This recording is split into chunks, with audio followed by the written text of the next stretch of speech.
Hello दोस्तों, इस video में language English and Hindi qualifying paper देखने वाले हैं। यह वीडियो बीपीएससी ट्री 4.0 के लिए अत्यंत आवश्यक है, तो आप लोग लास्ट तक जरूर बने रहिएगा।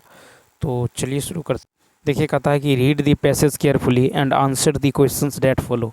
An old man with steel rimmed spectacles and very dusty clothes sat by the side of the road. There was a pontoon bridge across the river, and cars, trucks, and men, women, and children were crossing it.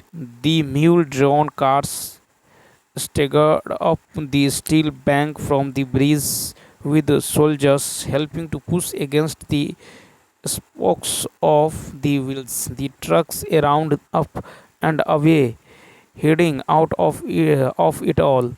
The peasants plodded along in the ankle deep in dust, but the old man sat there without moving. देखिए, question है कि what was the old man wearing. तो यहाँ पे होगा A option, steel rimmed spectacle and very dust cloth. फिर कहता है कि mention those which crossed the river beside human beings. तो सेकंड का होगा सी ऑप्शन, यानी कार्ट्स एंड ट्रक्स। फिर देखिए नेक्स्ट है, कहता है कि who were helping to push the mule drawn carts. तो यहाँ पे होगा बी ऑप्शन, यानी सोल्जर्स। नेक्स्ट है कि what was the state of the road where the peasants were walking. Four का होगा बी, यानी डस्टी एंड ड्राई। फिर कहता है कि what was the old man doing while others were crossing the bridge. Five का होगा सी, यानी sitting by the side of the road. Next है कि फिल इन द ब्लैंक्स।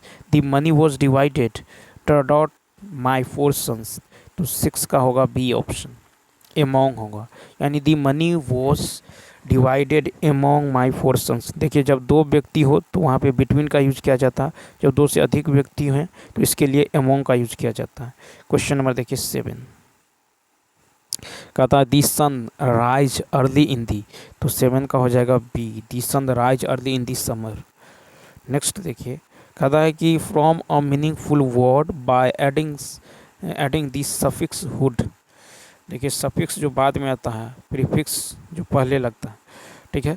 तो यहाँ पे जो 8 का राइट आंसर होगा सी ऑप्शन, क्या होगा, चाइल्डहुड हो जाएगा, ठीक है।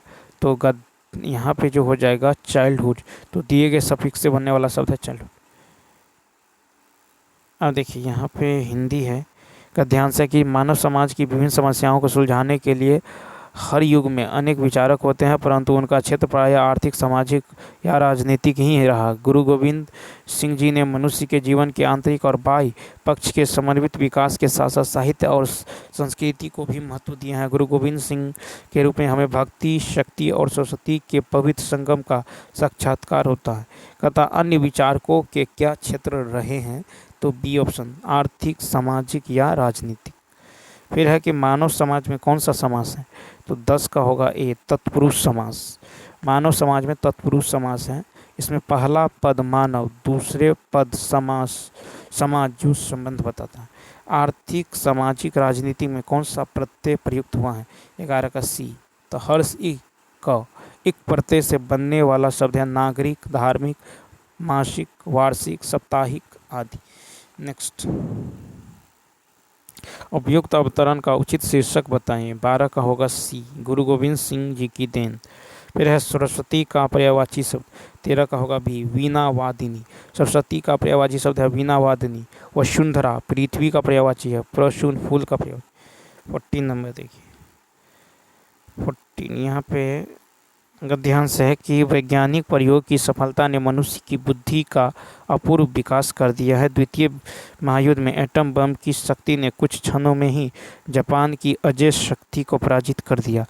तो इस शक्ति की युद्धकालीन सफलता ने अमेरिका, रूस, ब्रिटेन, फ्रांस आदि सभी देशों को ऐसे शस्त्रों के निर्माण की प्रेरणा दी कि सभी भयंकर और जो सर्वविनाशकारी शस्त्र जब बनने लगे, अब सेना को पराजित करने तथा शत्रु देश पर पैदल द्वारा आक्रमण करने के लिए शस्त्र निर्माण के जो स्थान पर देश के विनाश करने की दिशा में शस्त्र बनने लगे हैं। इन हथियारों का प्रयोग होने पर शत्रु देशों की अधिकांश जनता और संपत्ति थोड़े समय में ही नष्ट की जा सकेगी, क्योंकि ऐसे शस्त्र प्रायः सभी स्वतंत्र देशों के संग्रहालयों में कुछ न कुछ आ गए हैं।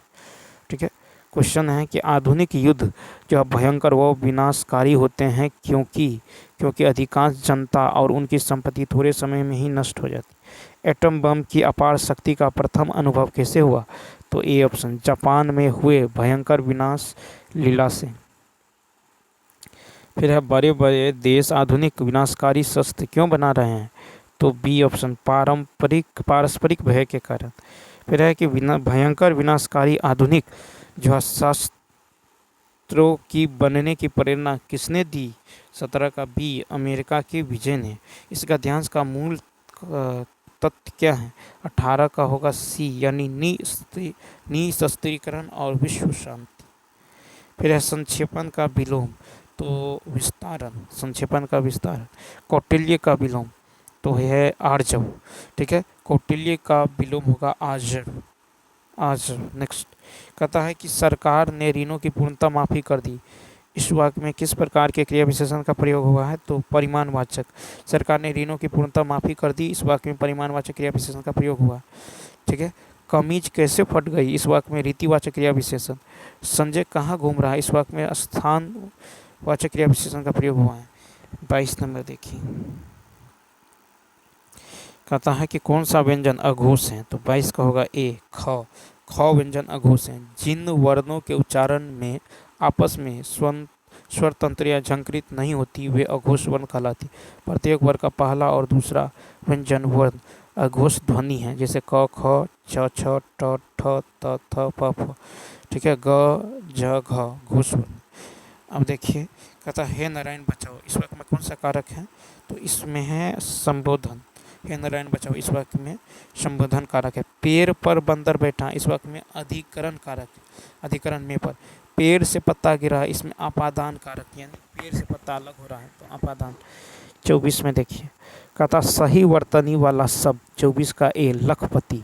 लखपति सही वर्तनी वाला शब्द है। लख प तहर्षि का। फिर कहता है कि किस शब्द में अ उपसर्ग नहीं लगा है? 25 का होगा बी, अक्लमंदी। अक्लमंदी में उपसर्ग नहीं लगा है। अद्वितीय, अज्ञान में उपसर्ग है। उपसर्ग का प्रयोग शब्द के प्रारंभ में होता है। भाषा की सबसे छोटी मौखिक इकाई कहलाती हैं ए, ध्वनि। तो भाषा की सबसे छोटी मौखिक इकाई ध्वनि कहलाती हैं। सबसे छोटी ध्वनि मूल ध्वनि होती है। मूल ध्वनि अखंड होती हैं। मूल ध्वनि भाषा की इकाई होती है। ध्वनि के मेल से अक्षर बनते हैं। जो व्यंजन अल्प प्राण नहीं है उसे अलग कीजिए। 27 का ए, ख। तो 27 का होगा ख। तो देखिए, अल्प प्राण प्रत्येक वर्ग का प्रथम, तृतीय और पंचम व्यंजन कहलाता है। अल्प प्राण शब्दों के अक्षरों पर बल देने को बलाघात कहते हैं। दो शब्दों के बीच थोड़े से मौन को संगम कहते हैं। शब्दों में अक्षरों को तान कर भाव प्रकट करना अनुतान कहलाता है। फिर है, तो देखिए यहाँ पे कहता है कि निम्नलिखित में से रूढ़ शब्द कौन सा है? 28 का होगा बी, कमल। तो कमल रूढ़ शब्द है। रचना के आधार पर शब्द के 3 भेद हैं, रूढ़, यौगिक, योग रूढ़। जिन शब्दों के खंड निरर्थक है उसे रूढ़ कहते हैं, जैसे रात। रूढ़ शब्दों के योग से बने शब्द को यौगिक शब्द कहते हैं, जैसे राजपुत्र, राज प्लस पुत्र। विशेष अर्थ का बोध कराने वाले शब्द को योग रूढ़ कहते हैं, जैसे पंकज। हिंदी भाषा में प्रचलित वकील शब्द हैं। 29 का बी, अरबी। तो हिंदी भाषा में प्रचलित वकील शब्द अरबी भाषा का शब्द है।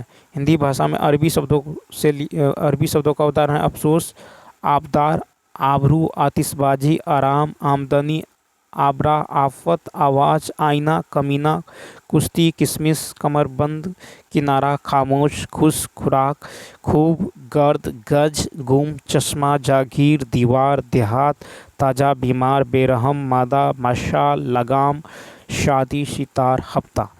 फिर है कि आल्पिन और अलमारी किस विदेशी भाषा के शब्द हैं? पुर्तगाली। आलपिन और अलमारी पुर्तगाली भाषा का शब्द हैं। हिंदी भाषा में पुर्तगाली शब्दों का उदाहरण है अचार, चाबी, पपीता, बाल्टी, गमला, बस्ता, बटन, तिजोरी, तौलिया, फीता, तंबाकू। डच भाषा के शब्दों का उदाहरण है ड्रिल, त्रुप, बम, चिड़िया। तो चलिए दोस्तों, इस वीडियो में इतना ही, मिलते हैं नेक्स्ट वीडियो में। यदि यह वीडियो अच्छा लगा हो तो लाइक, शेयर और सब्सक्राइब करना ना भूलिए। साथ ही कमेंट करके बताइए वीडियो आपको कैसा लगा। Thanks for